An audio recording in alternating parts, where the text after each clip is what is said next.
Then after the meeting, what are the roles of the secretary after? After the meeting, this is the compliance and record keeping phase. The secretary's role is critical in transforming the meetings discussions into official corporate records.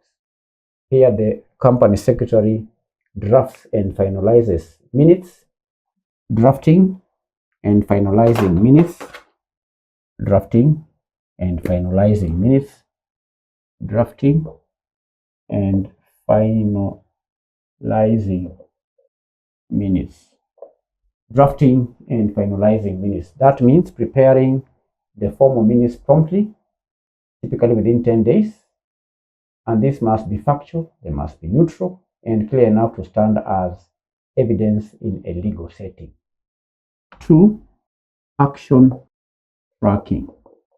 The company secretary has a role to track actions.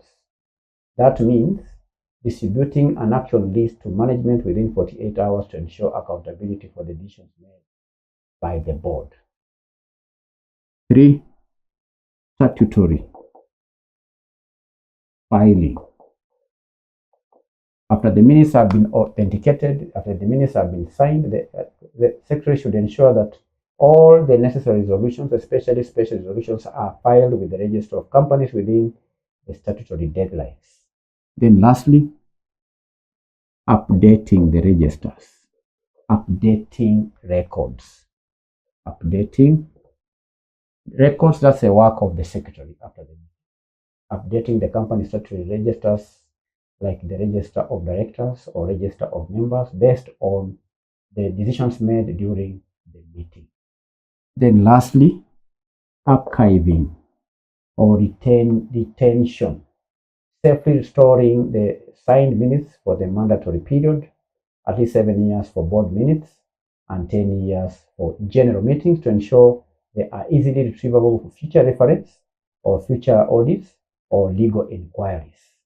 So these are the roles of the corporate secretary before the meeting, during the meeting, and after the meeting. Before the meeting, 1. Agenda formulation. 2. Board pack preparation. 3. Compliance verification. 4. Logistics. This is the preparation or the planning phase. Then during the meeting, this is the executive and advisory phase, where the company secretary has to verify the quorum, advise the board, document discussions, then manage conflicts. After the meeting, this is the compliance and recording phase. The company secretary drafts and finalizes minutes, tracks actions, does statutory filing, updates records, then archives the records. That's the end of today's lesson and the end of the topic on board and committee meetings. Thank you for attending the lesson. God bless you. Bye-bye.